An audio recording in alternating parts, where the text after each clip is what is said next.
But we begin with Russia launching another deadly aerial strike on the Ukrainian capital last night, killing at least one person and wounding 19 others.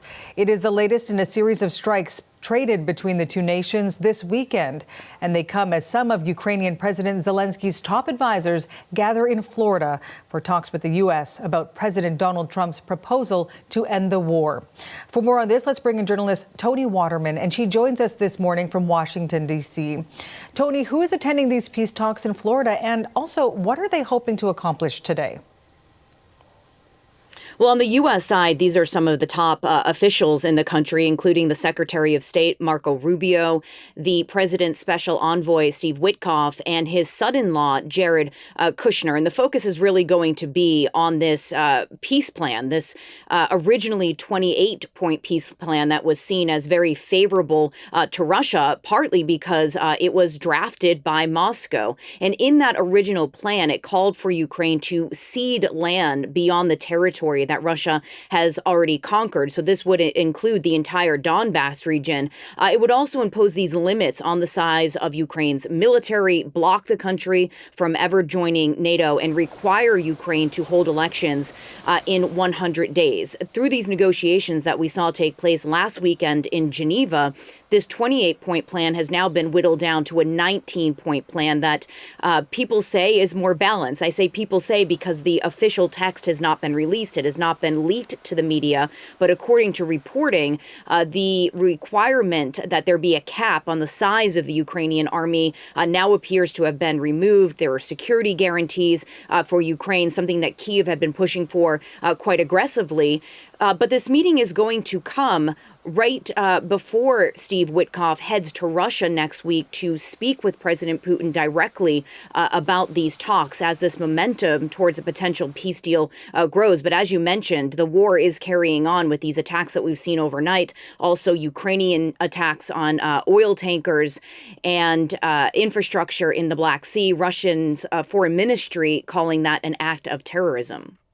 Now, Tony, heading into these talks, there is also some scandal on both the U.S. and Ukrainian sides. Can you walk us through what happened there and how that might impact the negotiations?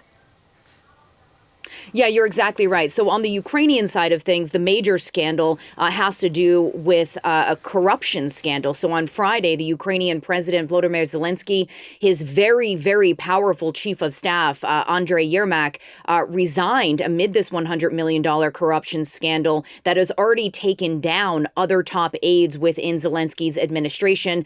This allegedly is a scandal where money was embezzled that was meant to be spent on building things like bunkers for people in Ukraine, and then was funneled into these top aides' bank accounts, essentially. Yermak had been the country's lead negotiator in these talks with the U.S., so this is going to put more pressure on Zelensky, potentially putting him in a weaker position in these negotiations. On the U.S. side, Steve Witkoff finds himself in the middle of a scandal after Bloomberg released this transcript of a phone call that Witkoff had with his Russian counterpart, where he was seemingly coaching the top Russian official on how President Putin could get on President Trump's good side in these negotiations, telling him that Putin has to flatter him about the Gaza peace deal and other pieces of advice. I think that the consensus here in Washington is that Trump and the White House doesn't really care exactly what is agreed to in this final peace deal between Russia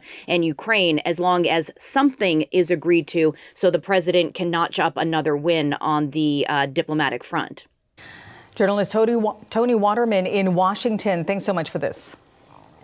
And let's stay on this story and bring in Andrew Rasiulis. He is a fellow with the Canadian Global Affairs Institute and a retired Department of National Defense official, joining us this morning from Ottawa. Thank you so much for taking the time to talk to us today.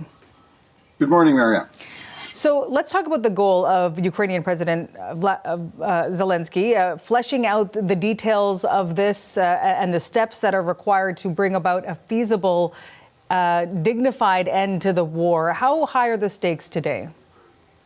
Well, they're quite high. I mean, what we have now is, I think, one of the last opportunities for a negotiated or diplomatic solution to a war, as opposed to having the war itself conclude through military force.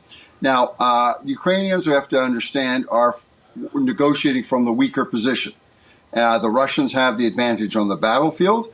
And so all these proposals that we're seeing, they do in some way favor the Russians. That is a reflection of the battlefield reality. So the Ukrainians are actually trying to salvage or get the best possible deal they can, but understanding they're going to have to give a lot more up than the Russians will have to give up if there's a final deal.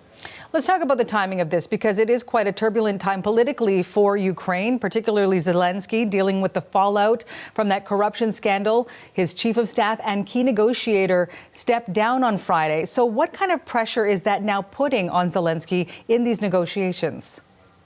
It certainly makes him weaker now. You have people from the opposition who are starting to snipe. You have Zaluzhnyi, the Ukrainian ambassador in London, who was a former commander of Ukrainian forces, is now writing articles about how to conclude a peace, and you may have to make some deals on security guarantees. I mean, people are coming out now and basically kind of second-tiering opinions against Zelensky. So Zelensky's weaker, and he's got a new team together, yes, but it just does not look good on him, the fact that you have these corruption scandals, particularly in the area of energy, when the Russians are actually hitting the energy grid in Ukraine, and ministers are actually taking 15% off the top in terms of contracts to fix the energy grid. Looking at the initial plan, Trump's initial 28-point peace plan, it was criticized as being too weighted towards Russia. It was called a Russian wish list at one point by some who were criticizing that. And part of that included Ukraine ceding the entire eastern region of the Donbass to Russia, which, of course, is a non-starter for Kyiv. So is there any wiggle room here? And how can they possibly have or find a middle ground when it comes to creating this framework? Sure. I don't think we're looking for a middle ground, again, because the balance of forces favors the Russians. So I think it's going to be more give on the Ukrainian side, less give on the Russian side, but the Russians might give something. Now, the thing about the territory, the magic words, is not to cede by law. That is not de jure. And the Russians have accepted the fact that all they're requiring, the Ukrainians and the West, is to acknowledge. It's really, I think, stop using the word cede, but actually it's better to use acknowledge the fact that the Russian forces control and occupy the areas they do. And that's a major difference. So de facto, not de jure. Now, the key pivot here in these final negotiations will be, as you mentioned, ceding or giving up the rest of the Donbass, particularly the fortress belt in Donetsk. That, for the Russians, is really important. And for the Ukrainians, really important to hold. I think a lot will shift on that, and I cannot predict the outcome, except that a demilitarized zone concept may be a solution there. Finally, I want to ask you about this. U.S. Special Envoy Steve Witkoff headed to Moscow this week. There are concerns that he and other Trump advisors may be too close to the Russian position. The White House has, of course, denied this. But given all of that, how confident are you that they can reach an actual peace deal here? I think Witkoff is probably in a better position than anyone else to reach one. That doesn't mean he will. The reason for that is that he's the only one who's been talking to Putin and Zelensky and the Ukrainians. So basically, he is the middleman, okay? He does not have an axe to grind. The United States, actually now, under Trump, do not have a position that says Ukraine's defense is our defense. That was Biden's position. The Americans are now virtually neutral in this. And they are listening to the Russians, they are listening to the Ukrainians, but then they want a deal, and they're looking at the balance of forces. They're looking at that reality of the battlefield and driving a deal that's pragmatic. So I think actually Witkoff is in a pretty good position. And you know, leaders of various countries have always had favorite envoys to negotiate in key times and not necessarily have it go to traditional diplomats. Andrew Rasiulis, thank you so much for your time and for your insight today. Fellow with the Canadian Global Affairs Institute and a retired Department of National Defense official.